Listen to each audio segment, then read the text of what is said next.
देर रात अचानक ही पिताजी की तबीयत बिगड़ गई। आहट पाते ही उनका नालायक बेटा उनके पास आया।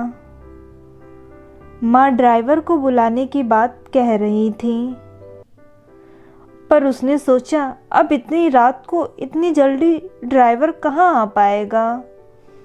यह कहते हुए उसने जिद और अपने मजबूत कंधों के सहारे पिताजी को कार में बिठाया और तेजी से हॉस्पिटल की ओर भागा।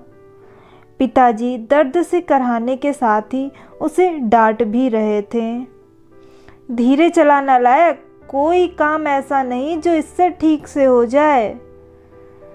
नालायक बेटा बोला, आप ज़्यादा बातें ना करें पिताजी, बस लंबी लंबी सांसें लेते रहिए, हम हॉस्पिटल पहुंचने वाले हैं। अस्पताल में उन्हें डॉक्टर की निगरानी में सौंपकर वो बाहर चहलकदमी भी करने लगा। बचपन से आज तक अपने लिए वो नालायक ही सुनते आया था।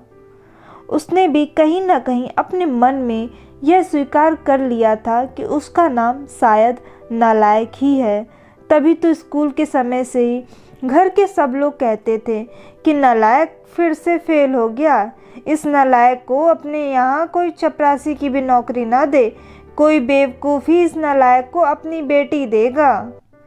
शादी होने के बाद भी वक्त बेवक्त सब कहते रहते हैं कि इस बिचारी के भाग्य फूटे थे जो इस नालायक के पल्ले पड़ गई। हाँ, बस एक माँ ही है जिसने उसके असल नाम को अब तक जीवित रखा था। पर अगर आज उसके पिताजी को कुछ हो गया तो शायद वे भी इस ख्याल से आते ही उसकी आंखें छलक गईं और वो उनके लिए हॉस्पिटल में बने एक मंदिर में प्रार्थना में डूब गया। डॉक्टर ने सुबह सुबह ही पिताजी को घर जाने की अनुमति दे दी।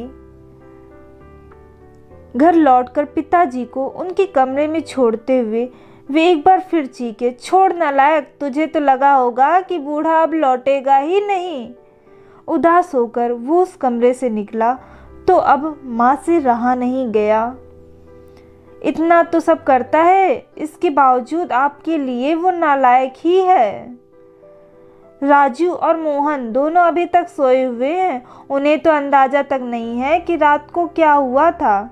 बहुओं ने भी शायद उन्हें बताना उचित नहीं समझा होगा। यह बिना आवाज दिए आ गया और किसी को भी परेशान नहीं किया। भगवान न करे कल को कुछ होनी हो जाती और आप है कि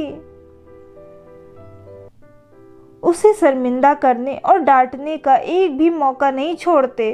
कहते कहते माँ रोने लगी थी। इस बार पिताजी ने उन्हें आश्चर्य भरी नज़रों से उनकी ओर देखा और फिर नज़रें नीची कर ली। माँ रोते हुए बोल रही थी, अरे क्या कमी है हमारे बेटे में? हाँ मानती हूँ पढ़ाई में थोड़ा कमज़ोर था, तो क्या सभी होशियार ही होते हैं? वो अपना परिवार, हम दोनों को घर मकान, कारोबार और रिश्तेदारी सब कुछ तो बखूबी संभाल रहा है, जबकि बाकी दोनों जिन्हें आप लायक समझते हैं वो बेटे सिर्फ अपनी बीवी और बच्चों के अलावा ज़्यादा से ज़्यादा अपने ससुराल का ध्यान रखते हैं। कभी पूछा आपसे कि आपकी तबीयत कैसी है? और आप हैं कि पिताजी बोले, रेखा तुम भी मेरी भावना नहीं समझ पाई ना, मेरे शब्द ही पकड़े। क्या तुम्हें भी यह लगता है कि इतना सब कुछ होने के बाद भी इसे बेटा कह के नहीं बुला पाने का, गले से लगा पाने का दुख मुझे नहीं है? क्या मेरा दिल पत्थर का है? हाँ रेखा, सच कहूँ दुख तो मुझे भी होता ही है, पर उससे भी अधिक डर लगता है कि कहीं ये भी उनकी ही तरह लायक ना बन जाए।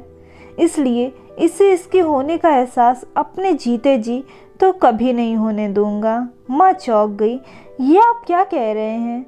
हाँ रेखा, यही सच है, अब तुम चाहो तो इसे मेरा स्वार्थी कह लो। कहते हुए उन्होंने नज़रें नीची कर अपने हाथ माँ की तरफ जोड़ दिए, जिन्हें माँ ने झट से अपनी हथेलियों में भर लिया और कहा, अरे अरे ये आप क्या कर रहे हैं? मुझे क्यों पाप का भागी बना रहे हैं? मेरी ही गलती है, मैं आपको इतने वर्षों में पूरी तरह समझ नहीं पाई। और दूसरी ओर दरवाजे पर उनका नालायक बेटा खड़ा खड़ा ये सारी बातें सुन रहा था। वो भी आंसुओं से तरबतर हो गया था। उसके मन में आया कि दौड़कर अपने पिताजी के गले से लग जाए, पर ऐसा करते ही उसके पिताजी झेप जाते। यह सोचकर वो अपने कमरे की ओर दौड़ गया। कमरे में पहुंचा ही था कि पिताजी की आवाज़ उसके कानों में पड़ी। अरे नालायक, वो दवाइयाँ कहाँ रख दी? कार में ही छोड़ दी क्या? कितना भी समझा दो, इससे एक काम भी ठीक से नहीं होता है कभी।